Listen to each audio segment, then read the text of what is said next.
Welcome to KRR kitchen. இன்றைக்கி நம்ம கிச்சனில் நல்ல ஒரு அருமையான சுவையில் சோயா கிரேவி எப்படி செய்கிறதுன்னு தான் பார்க்க போகிறோங்க.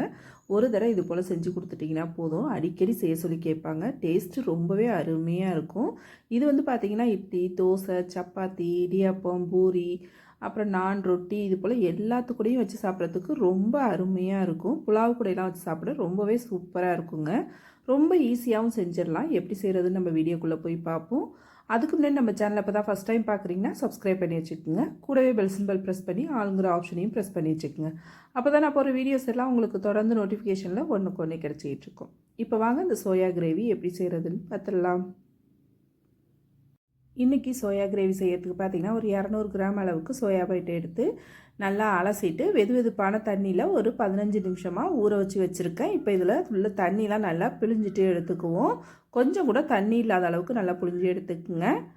இப்போ இதை வந்து பார்த்திங்கன்னா ஒரு பவுலுக்கு மாற்றிக்கிறேன். தண்ணிலாம் புழிஞ்சு எடுத்ததுக்கு அப்புறம் இதில் வந்து பார்த்திங்கன்னா நம்ம கொஞ்சம் மசாலாலாம் சேர்த்து கலந்து நல்லா ஒரு 10 நிமிஷம் ஊற வச்சுட்டு செய்யும் போது கிரேவி நல்ல டேஸ்ட்டு கொடுக்கும். இந்த சோயாவும் சாப்பிட்றதுக்கு நல்லாயிருக்கும்.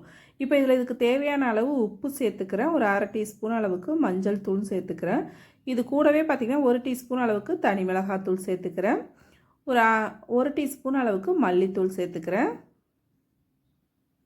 அதுக்கப்புறம் பார்த்திங்கன்னா ஒரு 1/2 டீஸ்பூன் அளவுக்கு கரம் மசாலா சேர்த்துருக்கேன். ஒரு 1/2 டீஸ்பூன் அளவுக்கு ஜீரகத்தூள், 1 டீஸ்பூன் அளவுக்கு கஸ்தூரி மேத்தி சேர்த்துக்குங்க.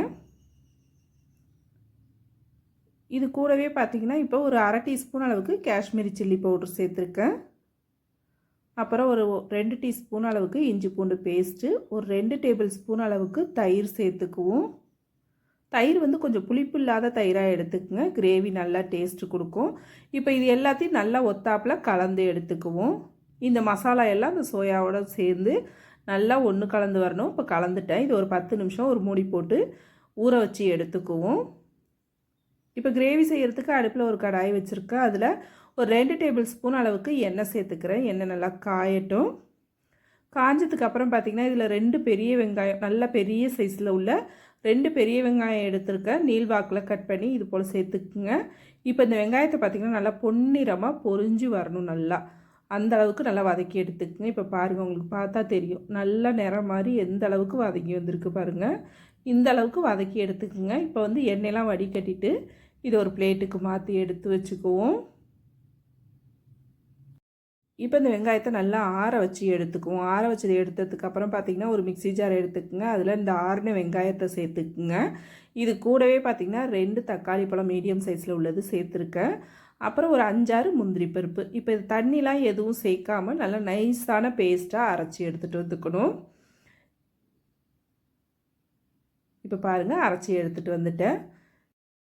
இப்போ அடுப்பில் கடாய் வச்சு நம்ம வெங்காயம் பொரித்த எண்ணெய் இருக்குல்ல, அதை வடிகட்டிட்டு சேர்த்துருக்கேன். எண்ணெய் நல்லா காயட்டும். இது கூடவே 1 டேபிள் ஸ்பூன் அளவுக்கு பட்டர் சேர்த்துக்கிறேன். பட்டர் சேர்த்து செய்யும் போது கிரேவி நல்ல டேஸ்ட் கொடுக்கும். நல்லா காஞ்சதுக்கு அப்புறம் பார்த்திங்கன்னா ஒரு 1/2 டீஸ்பூன் அளவுக்கு சாய் ஜீரா சேர்த்து நல்லா பொரிய விட்டுருக்கேன். ஒரு பெரிய வெங்காயம் நல்லா பொடுசாக கட் பண்ணி வச்சுருக்கேன், அதையும் சேர்த்துக்கிறேன். இப்போ வெங்காயம் வந்து நல்லா பொன்னிறமாக வர வரைக்கும் நல்லா வதங்கட்டும். வெங்காயம் நல்லா வதங்கி வரணும். இப்போ வெங்காயம் வதங்கினதுக்கு அப்புறம் பார்த்தீங்கன்னா நம்ம அரைச்சி வச்சுருக்க அந்த விழுதை இதில் சேர்த்து நல்லா ஒரு 2 செகண்டு எண்ணெய் பிரிஞ்சு வர வரைக்கும் நல்லா வதக்கி விட்டுக்குங்க. நல்லா வதக்கிட்டு செய்யும் போது டேஸ்ட்டு நல்லாயிருக்கும். நல்லா இதை வதக்கிக்குவோம். இப்போ பாருங்கள், நல்லா வதங்கி எண்ணெய் பிரிஞ்சு வந்திருக்கு பாருங்கள். இந்த அளவுக்கு நல்லா வதக்கிட்டு நம்ம எடுத்து வச்சுருக்க அந்த சோயா மசாலாவை இதில் சேர்த்துக்குவோம். இதையும் சேர்த்து பார்த்திங்கன்னா இன்னொரு 2 நிமிஷத்துக்கு நல்லா வதக்கி விட்டுக்குங்க. நல்லா ஒத்தாப்பில் கலந்து விட்டுக்குங்க. இது போல் செய்யும் போது இந்த கிரேவி பார்த்திங்கன்னா டேஸ்ட்டு ரொம்பவே அருமையாக இருக்குங்க. இப்போ நல்லா ஒரு 2 செகண்டுக்கு வதக்கி விட்டுட்டேன். இதில் இப்போ கொஞ்சமாக நம்ம தண்ணி சேர்த்துக்குவோம். கொஞ்சமாக உப்பு சேர்த்துக்கிறேன். உப்பு பத்தலை, அதனால் ஒரு 1/2 டீஸ்பூன் அளவுக்கு உப்பு சேர்த்துருக்கேன். மிக்ஸி ஜார் கழுவிட்டு ஒரு 200 ml அளவுக்கு தண்ணி சேர்த்துக்கிறேன். சேர்த்து நல்லா கலந்து விட்டுருங்க. உப்பு காரம் போதுமான்னு நீங்கள் செக் பண்ணிக்கோங்க. தேவைன்னா கூட இந்த ஸ்டேஜில் சேர்த்து நம்ம கொதிக்க விட்டுக்கலாம். இப்போ நல்லா கலந்து விட்டுட்டேன். இதை வந்து நல்லா ஒரு 10 நிமிஷத்துக்கு நல்லா கொதிக்க வச்சு எடுத்துக்குவோம். கொதித்து வரணும், நல்லா எண்ணெய் பிரிஞ்சு நல்லா கொதித்து வரணும். இப்போ நல்லா கொதிக்கட்டும். இப்போ பாருங்கள் நல்லா ஒரு 10 நிமிஷமாக கொதிக்க வச்சுருந்தேன். நல்லா எண்ணெய் பிரிஞ்சு கொதிச்சு வந்துருச்சு. கிரேவியும் நமக்கு நல்லா கொஞ்சம் திக்காகி வந்திருக்கு பாருங்கள். இந்த அளவு இருந்துச்சுன்னா நம்ம சப்பாத்தி, பூரி இது கூடலாம் வச்சு சாப்பிட்றதுக்கு ரொம்ப அருமையாக இருக்கும். இப்போ கடைசியாக கொஞ்சமாக கொத்தமல்லி தழை சேர்த்துக்கிறேன். அப்புறம் ஒரு 1/2 டீஸ்பூன் அளவுக்கு மிளகுத்தூள் சேர்த்து நல்லா இன்னும் ஒரு 2 நிமிஷத்துக்கு கொதிக்க வச்சிங்கன்னா சூப்பராக அருமையாக ரெடி ஆகிடும் நம்ம கிரேவி. நல்லா கலந்து விட்டுக்குங்க. கலந்து விட்டு ஒரு 2 நிமிஷம் மட்டும் கொதிக்க வச்சு எடுத்துக்குங்க. இது ஆறுனதுக்கு அப்புறம் கொஞ்சம் திக்காகும். அதனால் உங்களுக்கு எந்த பக்குவத்துக்கு வேணுமோ அதுக்கு தகுந்த அளவு எடுத்துக்குங்க. இந்த பக்குவத்தில் இருக்குது. இது கொஞ்சம் லைட்டாக திக்காகும். அவ்வளோதான் நம்மளோட சோயா கிரேவி பாருங்கள். ரொம்ப சூப்பராக அருமையாக ரெடியாக இருக்குது. நல்லா புலாவு, சப்பாத்தி, ரொட்டி, நான் எல்லாத்துக்கூடையும் வச்சு சாப்பிட அருமையாக இருக்குங்க. நான் சொன்னது போலவே ட்ரை பண்ணி பாருங்கள். ட்ரை பண்ணி பார்த்துட்டு எப்படி இருக்குன்னு எனக்கு கமெண்ட் பண்ணுங்கள். என்னோட இந்த ரெசிபி பிடிச்சிருந்துன்னா லைக் பண்ணுங்கள், ஷேர் பண்ணுங்கள். மறக்காமல் நம்ம கேஆர்ஆர் கிச்சனை சப்ஸ்கிரைப் பண்ணி வச்சுக்கோங்க. இதே போல் சோயாவில் பார்த்தீங்கன்னா லஞ்ச் பாக்ஸ் ரெசிபி, சோயா கிரேவியே வேறொரு மெத்தட்லலாம் போட்டிருக்கேன். அதோட ரெசிபி எல்லாம் நான் உங்களுக்கு டிஸ்கிரிப்ஷனில் கொடுக்குறேன். தேவைப்படுறவங்க செக் பண்ணிக்கோங்க. இந்த கிரேவி ரெசிபியும் ட்ரை பண்ணி பாருங்கள். நாளைக்கு வேறொரு ரெசிபியோடு சந்திப்போம். தேங்க்ஸ் ஃபார் வாட்சிங்.